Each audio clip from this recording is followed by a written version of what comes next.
Welcome to another installment of our online Bible study. We took a short break over the month of July, just with so many things going on, vacation and vacation Bible school and holidays, things like that. So we're back at it, starting again in August, and I've been thinking quite a bit about where to start again. One of the things that I've enjoyed doing are the quick studies of Bible characters. We did Ruth and Jonah and things like that. So Daniel and a little bit of Shadrach, Meshach, and Abednego. So I thought those were fun. And so I was looking for another character for, say, like a 3 or 4 week Bible study that we could do online and share that together. And then at the same time, I've been doing this series on kind of the stories that we learned as young people, maybe Sunday school stories or flannel graph stories, if you grew up like I did, where that was the way that things were communicated when I was growing up. I know some people still use flannel graph, but so the idea of doing something on Samson came about, and so I decided to use it maybe on a Sunday morning, which happened last Sunday, and then also I thought it'd be something I could do several weeks in a row, a more in-depth study of Samson, because there are a lot of unique things that were regarding the story of Samson that I had forgotten or never really studied in depth. I've looked at Samson before, but never done a really extensive study of Samson. Of course, Samson and Delilah, the way they're always combined. There's a story before that and a story after that kind of. So I thought I would do a little bit longer study on the book of Samson for the next several weeks. I really don't know how long this might take or how many weeks we could do. But today what I thought I would do is kind of back up a little bit, if you were a part of this Message Sunday, and do kind of the origin story. Where did Samson come from? And there's a story involving his parents in Judges chapter 13 that's phenomenal, but there's even a context that it gives you at the beginning of that with the first verse and where we might go. So let's dive in and study for the next several weeks the story of Samson in the book of Judges. And we're going to start today with Judges chapter 13, and really we're just going to go through that one chapter today. And the context of it really is set in verse 1. It said, the people of Israel again did what was evil in the sight of the Lord. So the Lord gave them into the hands of the Philistines for 40 years. So that's kind of the narrative where we find ourselves. The children of Israel have been given the land of Canaan land, the promised land. And they were told, really, as you go in and you inhabit this land, it's best to kick everybody else out. And because God had called them to be the chosen nation and said, you're to worship me. And if you leave other people, you're going to be influenced by their worship of other gods. You're going to be influenced by them in ways they don't want you to worship. So it was kind of a call to holiness, to kind of be set apart as a separate people. The Israelites did not kick everybody out, including the Philistines that we'll talk about today. And in Judges chapter 3, what it says is that there are several nations left in Canaan that were there. And what God said is that those nations are going to test the Israelites. And what happens is the Israelites fail the test. The Israelites are supposed to be holy and set apart. They have the rules for following God, and they don't do it. And so, again, the nation of Israel constantly goes through this cycle. And what God wants to do, and is evident in the book of Judges and even 1st and 2nd Samuel, is God wants to kind of play the king and pick judges to share the word and to be his representative on earth. But the Israelites eventually said, no, we want to be like everybody else. We want a king. And then you have David and Saul and the 1st and 2nd Kings and all of that. But at this point, God is searching for people to be judges, to rule, but not as a king rules, but to rule as a representative of God. Even though the king is in some way a representative of God, God wants to be seen as the king. And so he's picking judges, and will they learn the lesson? Will they not learn the lesson? What happens is Israel keeps doing things that they're not supposed to do, and God's trying to bring them back. And so sometimes God calls prophets and kings and people with a word for them. And sometimes God works through people who their lives is a story. Samson, his life is a story. His life carries the meaning in a way that his words won't, because he's not really a prophet in that sense. So in many ways, Samson is a representation or a picture of Israel in general. So what we do is we say, okay, here's Israel going down this road. And God says, I want Samson to kind of mimic that, to mirror that. And then I want to teach Samson a lesson in hopes that the Israelites will get the picture that, hey, that's us. And will the Israelites get it or will the Israelites don't? The other thing is it says he turned them into the hand of the Philistines for 40 years.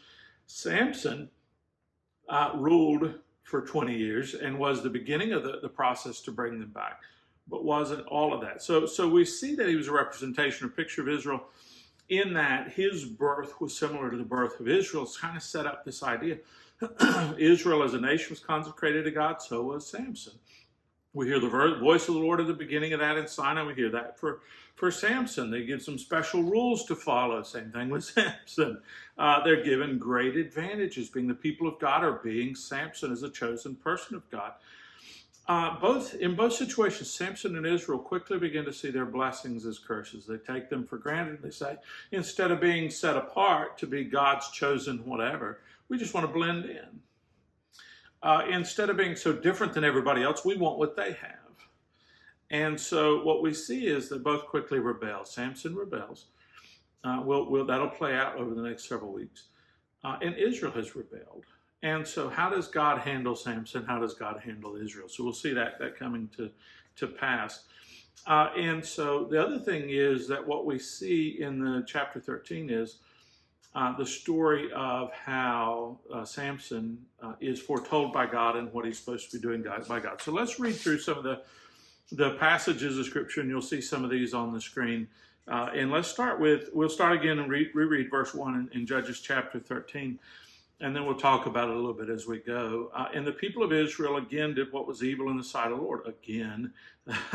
So the Lord gave them into the hand of the Philistines for 40 years. There's a certain man named Zor of the tribe of the Danites, whose name was Manoah, and his wife was barren and had no children. Which is a similar story to a lot of other stories where Abraham and others who had Elizabeth, who had no children, God would provide this particular person for this particular time, for a particular mission. In verse 3, and the angel of the Lord appeared to the woman and said to her, behold, you're barren, have not borne children, but you shall conceive and bear a son. Therefore be careful and drink no wine or strong drink, eat nothing unclean. For behold, you shall conceive and bear a son. No razor shall come upon his head, and the child will be a Nazarite to God from the womb, and he shall begin to save Israel. He shall begin to save Israel, not that he's the whole salvation, but begin to save Israel from the hand of the Philistines. So we have this interesting passage where the angel appears to the mother of Samson, and it doesn't even record her name. It's interesting that the angel of the Lord often appears to the woman, sometimes to the man, but often to the woman. But here, the woman is not even given a name. We see Manoah as the father, but the angel doesn't even come to Manoah. He comes to the mother and says, this is what's going on. We'll talk a little bit more about the Nazarite vows in a minute. But let's continue in verse 6. The woman came and told her husband, who was Manoah, a man of God, came to me. She knew automatically, had a message from God. He was a messenger. And incidentally, angel means messengers, a messenger. And his appearance was like the appearance of an angel of God. Very awesome. And she went ahead, and I guess she knew that Manoah would ask him a bunch of questions. She said, I didn't even ask him where he's from or he didn't even tell me his name. But he said to me, and she tries to quote, this is the message, but you shall conceive and bear a son. So then drink no wine or strong drink, eat nothing unclean, for the child shall be a Nazarite to God from the womb to the day of his death. So Manoah, as the dad, doesn't get the full story. He wants to know more. He wants to know why. What's the purpose? What will he do? Manoah, like a lot of us, we get a message and we think, that can't be all of it. Tell me the whole story. So Manoah prays to the Lord and says, oh Lord, please let the man of God whom you sent come again to us. He thinks maybe he's just a prophet or something. And teach us what we are to do with the child who will be born. We need more information, God.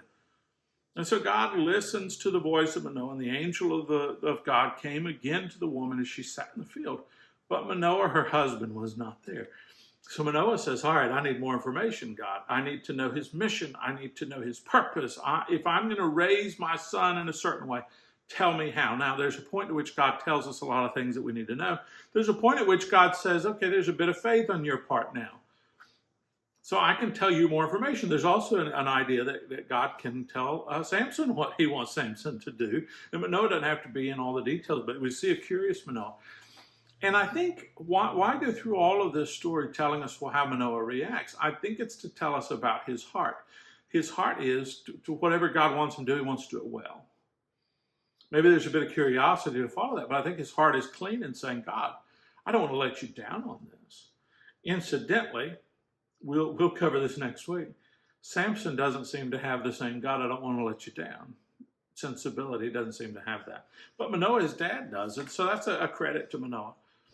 Picking up in verse 10, so the woman ran quickly to her husband. So the angel pops up to her again, not to Manoah. And so she goes, tells her husband, behold, the man who came to me the other day has appeared to me again. Manoah rose and went after his wife and came to the man and said, are you the man who spoke to this woman? He said, I am. Manoah said, okay, now when your words come true, what is to be of the child's manner of life, and what is his mission? So when we have this child that you said we're going to have, we haven't had children, but when we do, we have this child. What is his mission? What is his life supposed to be about? And the angel of the Lord said to Manoah, he's avoiding the question in case you want to know, of all that I said to the woman, let her be careful. She may not eat anything that comes from the vine, neither let her drink wine or strong drink or eat anything unclean. All that I commanded her, let her observe. So what he does is he repeats to Manoah what he said already to the wife, what she already said to him. It's not enough for Manoah. But the angel's basically saying, I've told you what I need to tell you. If not, I would have told her more the other day. So it's going to be enough. Okay? Just act in faith. So what God is saying is sometimes God doesn't tell us everything that we want to know, but mostly tells us the things that we need to know. And we pick up in verse 15, and Manoah says to the angel of the Lord, okay, please, if we can detain you and prepare a young goat for you, we want to do that. So it was customary if somebody was there after the story of Abraham, right, offer the hospitality of the day, feed a meal, do the things that we're supposed to. And at the end of that, he says, beware, because you might be entertaining angels unaware. So it's the custom if somebody comes, talks to you, especially somebody of God, you do that. And the angel said, you know what? He tells to Manoah in verse 16, if you detain me, I'll not eat your food. This isn't about me.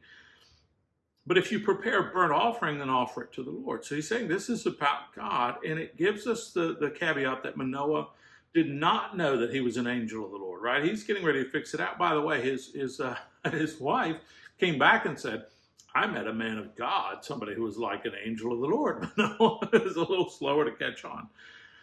Or maybe he wants evidence, right? And so Manoah said to the angel of the Lord, what is your name, so that when your words come true, we may honor you? Now, all the stories we've covered on Sunday morning for the last several Sundays have been, it's not the name of the person. It's not this, or it's not that. It's the name of God who is to be praised. God is to be recognized as God. And the angel here, again, has to avoid Manoah.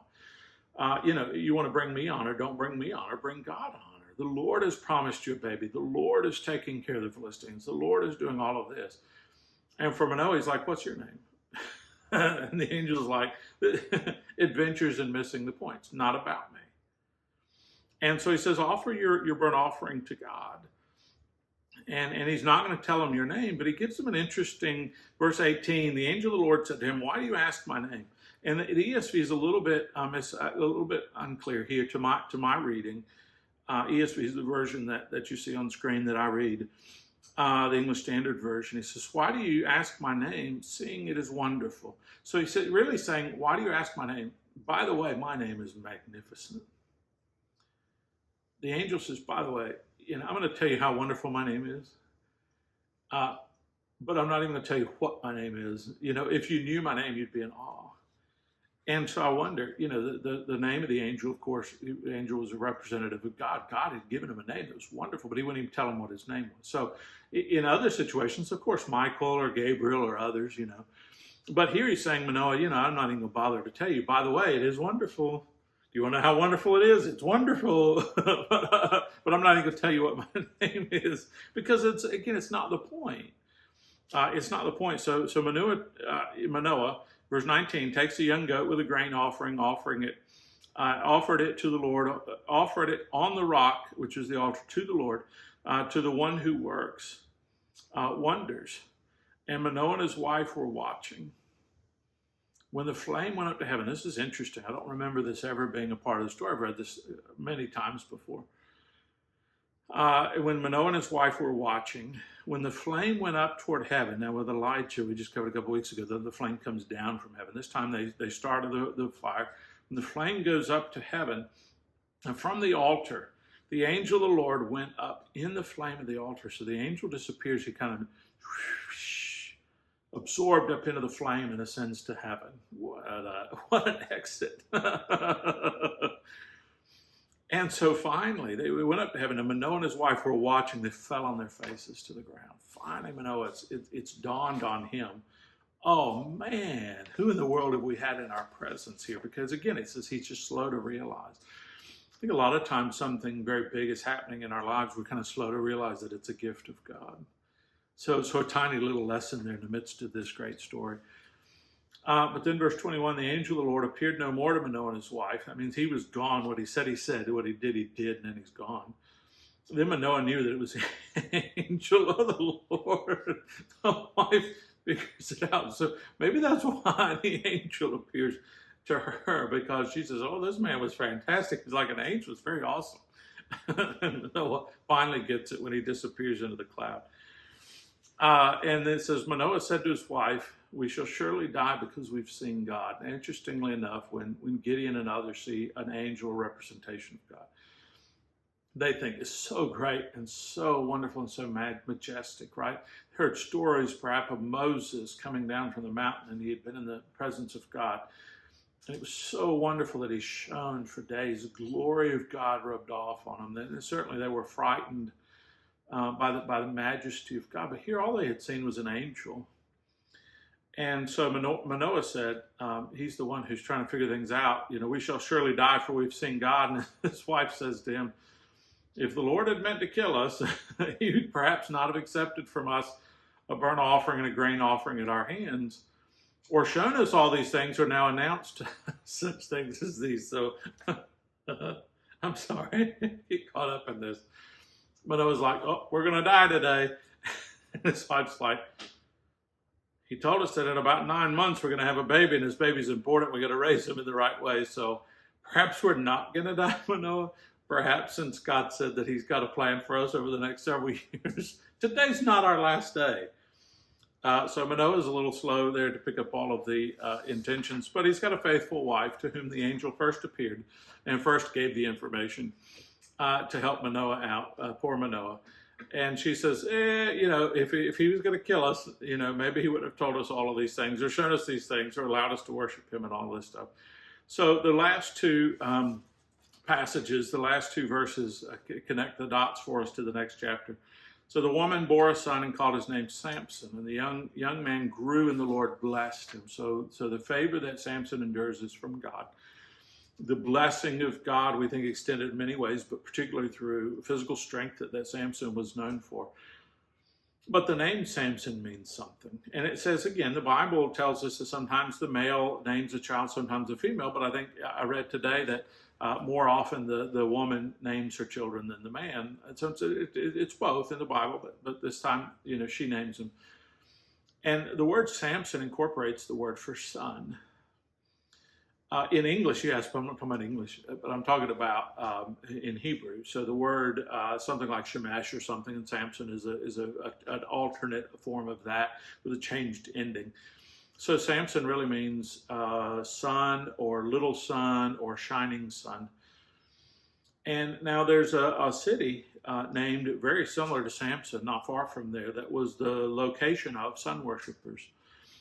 So there were people who began to worship the sun. Incidentally, if you read through the history of the church and why different things appear, one of the things that was used by sun worshipers many years later, a century or so later, maybe two, was the stained glass of the day. In fact, glass of different varieties, people would mix in it different things to alter the color or form of the light as a way of worshiping the sun. So they would developed early on, they would worship the sun, and it gives us light and all these things. not Christians, I'm talking about other people, they would worship the sun. And we worship the God of Israel, Abraham, Isaac, and Jacob. They would worship the literal sun up in the sky. And so they said, well, what if we could make the glass, can alter different things and the sun goes through it. And so they would make glass of different colors. So the early church, think of the cathedrals with the brilliant stained glass. They said, we're going to take something that's pagan and we're going to repurpose it to teach Bible stories. So the early people using stained glass, altered glass, colored glass, were using it as sun worshipers. And the church said, why don't we take that? Why don't we cut out different patterns and different things that will tell the stories from the Bible? And so you'd walk into one of the early cathedrals, one of the later cathedrals, any number of churches in modern day America. You see images of Jesus and others that are depicted through stained glass. And the sun shines through them brilliantly. But it's the early church saying, we're going to take something that's pagan and we're going to repurpose it for the kingdom. There was a pagan city not too long from there, that would worship the sun. And here may be what the wife of Manoah, the mother of Samson, is saying. I'm going to take that name and we're going to say that there's a shining light, a hope in the midst of darkness for 40 years of Philistine rule over this area. And what we're going to do is we're going to say, well, the sun is really shining as a gift from God, a light in the darkness, and take that and repurpose it. We don't know for sure what she meant, but certainly his name partially means light or sun from light, light from the sun. And so that's an interesting kind of thing because names mean something. So we don't know exactly the meaning, but I like to think that because they're so close, because it tells us in verse 25, and the Spirit of the Lord began to stir in him in Mahanadan between Zorah and Eshtaol. So Zorah was just barely north of that company. Shemesh, I think, was the name of the city, or house of Shemesh ben Hamesh, where they would worship the sun. So maybe she's taking that and saying, we're going to do something great with this. You just watch what God's getting ready to do through our son. Full of hope, full of glory, and all of these things. So to wrap up, to talk about a little bit more, what were the Nazarite, the meaning of the Nazarite vows? We talk about his birth foretold by an angel, and they say, okay, you're going to follow the Nazarite vow. There's two things. Number one, he's supposed to follow the Nazarite vow, and one of the things they pull out is his hair. Hair was only one of the things. You could go back to Numbers chapter 6 and read the full thing for those who were particularly set apart for that. Now, the other thing that it said at the end of that,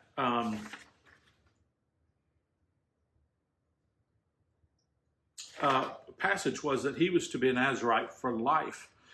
Most of the Nazarites, a lot of the Nazarites, it was a temporary calling. So you would say, for this period of time, I need to have a special anointing of God on my life.